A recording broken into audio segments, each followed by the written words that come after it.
আজকে তোমাদেরকে বানিয়ে দেখাবো মাত্র 20 টাকায় আর ঘরেরই কিছু সামান্য জিনিস দিয়ে Christmas special chocolate plum cake.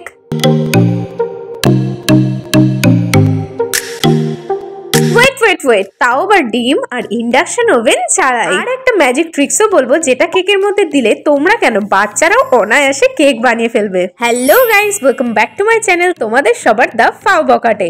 আজকে কোনো ভ্লগ হচ্ছে না, আজকে তোমাদের জন্য দেখাবো আমি Christmas special chocolate plum cake. আর ব্যাকগ্রাউন্ড দেখে তোমরা বুঝেই গেছো যে আমি রান্নাঘরেই যেহেতু বানাচ্ছি, তো চলো শুরু করি।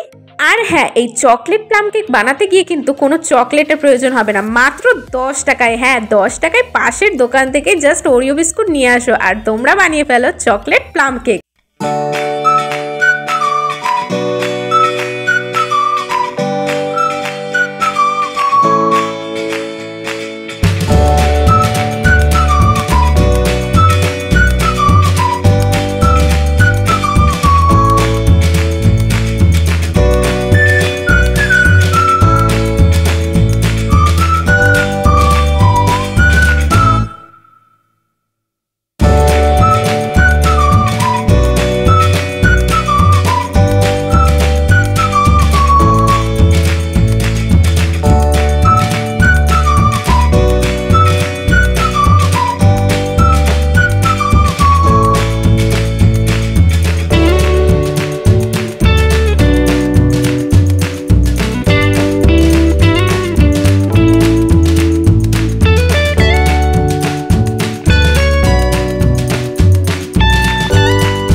তোমরা মিস করে ফেলো, পুরো কেকটাই কিন্তু নষ্ট হয়ে যাবে। যেই ভুলটা কিন্তু আগে আমি বহুবার করেছি, তাই ভিডিওটা একদম স্কিপ করবে না, না হলে মেইন টপিক গুলো কিন্তু তোমরা ভুলে যাবে। আচ্ছা বেশ, এইবার এই বিস্কুট গুলোকে গুঁড়ো করে এইরকম একটা চালনিতে করে ভালো করে চেলে নিতে হবে, কারণ বিস্কুটের যে লাঞ্চ বা বড় বড় দানাগুলো থাকে সেইগুলো কিন্তু ব্যাটার তৈরি করলে একদম বাজে হবে কেক। দেখো তো কি সুন্দর গুঁড়ো গুঁড়ো হয়ে গেছে না, মনে হচ্ছে একদম কোকো পাউডার। সেম ভাবেই আমরা কিন্তু চিনিটাকে গুঁড়ো করে আর ময়দাটাকে চালনিতে ভালো করে চেলে নেব। আমি কিন্তু ইনগ্রেডিয়েন্টস আরেকটা জিনিস বলতে ভুলে গেছিলাম, সেটা হচ্ছে সাদা তেল মানে রিফাইন্ড অয়েল। এই অয়েলটা কিন্তু তোমরা যেই রকম পরিমাণ কেক বানাবে মানে ব্যাটারটা তৈরি করবে সেই রকম পরিমাণ দেবে। যেহেতু আমরা ছোট কাপের 1 কাপ ময়দা আর 2 কাপ পরিমাণ ওরিও বিস্কুটের গুঁড়ো নিয়েছি, তাই হাফ কাপ রিফাইন্ড অয়েল নিচ্ছি। যদি এর ডাবল ইনগ্রেডিয়েন্টস হয় তাহলে আমাদেরকে পুরো 1 কাপ পরিমাণ রিফাইন্ড অয়েল নিতে হবে। এইখানে তোমরা ভুলেও কিন্তু রিফাইন্ড অয়েলের পরিবর্তে মাস্টার্ড অয়েল দিও না, না হলে কিন্তু পুরো কেকটারই 12টা বেজে যাবে।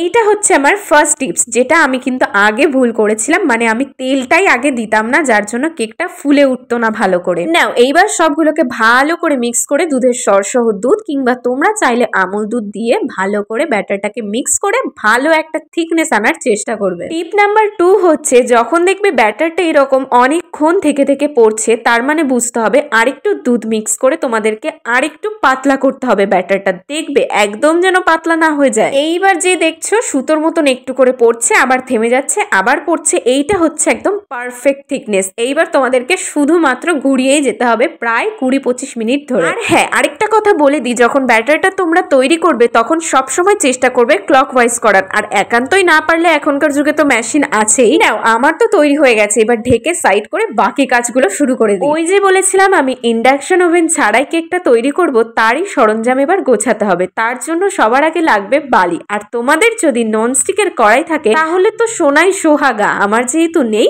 তাই আমি বালি দিয়েই তৈরি করব। আর প্রেসার কুকারও এখনকার যুগে ইউজ করাই যেতে পারে, আমার আবার প্রেসার কুকার ইউজ করতে ভীষণই ভয় লাগে, তাই আমি এইটা দিয়েই বানাবো। এই জায়গায় তোমরা এবার স্কিপ করতে পারো, আর আমার পদ্ধতি যদি অ্যাপ্লাই করো তাহলে দেখেই যাও। প্রথমে তোমরা বালিটা একদম এইরকম বড় গামলায় ঢেলে নেবে, তারপর চারিদিকে ভালো করে হাত দিয়ে স্প্রেড করে দেবে। তারপর একটা ঢাকনা দিয়ে ঢেকে 10 মিনিটের জন্য একদম লো ফ্লেমে আগে বালিটাতে হিটটা তৈরি করতে দেবে। এইবার কেকটা যার মধ্যে তৈরি হবে সেই পাত্রে ঢালতে হবে ব্যাটারটা। তার জন্য যে জিনিসটা আমি ইউজ করছি সেটা হচ্ছে কেক টিন। তোমরা চাইলে নাই ইউজ করতে পারো, আর একান্তই ইচ্ছা হলে যে কোনো বেকারি শপ থেকে মাত্র 6 টাকার মূল্যে এই কেক টিনটা তোমরা নিয়ে আসতে পারো। আমি কিন্তু জাস্ট ভিডিও করব বলে এটা নিয়ে এসেছি, নয়তো আমি যখন বাড়িতে কেক বানাই তখন এইরকম একটা পাত্র নিই, আর আমার এইটাই কমফোর্টেবল হয় খুব। কোনো ব্যাপারই না, যেই পাত্রে তোমরা তৈরি করবে সেই পাত্রটা যেন কাগজ, প্লাস্টিক বা স্টিলের বা কাচের না হয়, তাহলেই চলবে।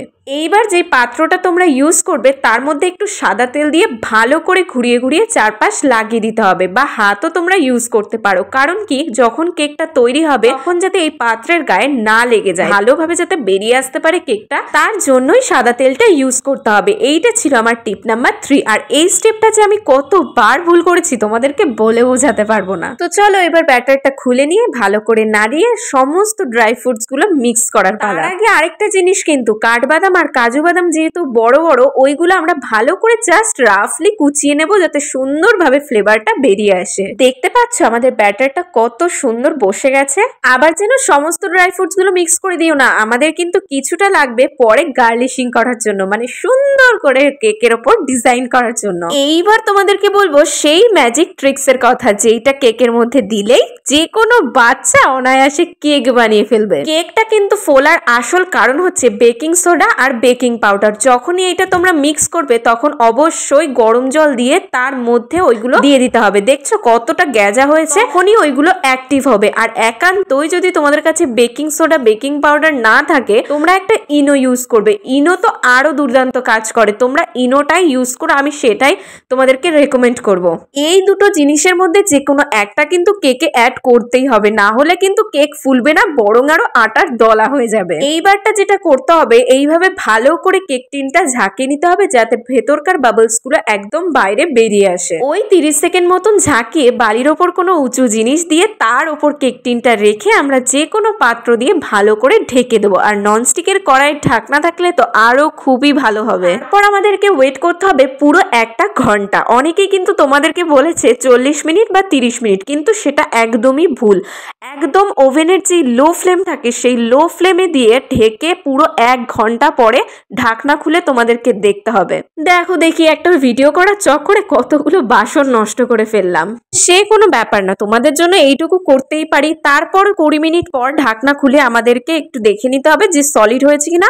তখনই ড্রাই ফ্রুটস গুলোকে আমরা গার্নিশিং এর জন্য দিয়ে দেবো ওপর দিয়ে। গার্নিশিং করা হয়ে গেলে তারপর আবার আমরা ঢাকনা দিয়ে ঢেকে ঠিক একইভাবে 1/2 ঘন্টা ওয়েট করবো। 30 মিনিট পার হয়ে গেলে একটা টুথপিক বা কাঠি দিয়ে তোমাদের কেকের মধ্যে ঢুকিয়ে দেখতে হবে কোনো কেকের কাঁচা প্রোডাক্ট বেরিয়ে আসছে কিনা। যদি বেরিয়ে আসে বুঝতে হবে কেক এখনো তোমাদের বেক করা হয়নি।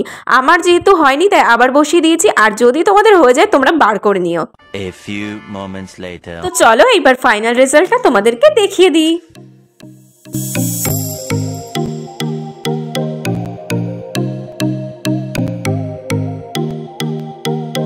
আর কিছুদিন পরেই 25শে ডিসেম্বর, তাই আমরা কিন্তু বাড়িতে এই অল্প খরচে একটা সুন্দর চকলেট প্লাম কেক তৈরি করে নিতে পারি। তোমরা যদি আমার ভিডিও দেখে একবার হলেও বাড়িতে ট্রাই করো, তোমরা কিন্তু রিটার্ন করে এসে আবার আমার ভিডিওতে কমেন্ট করে দিও যে কেমন খেতে হয়েছে। আর ভালো না হলেও জানিও, কোনো ব্যাপার না।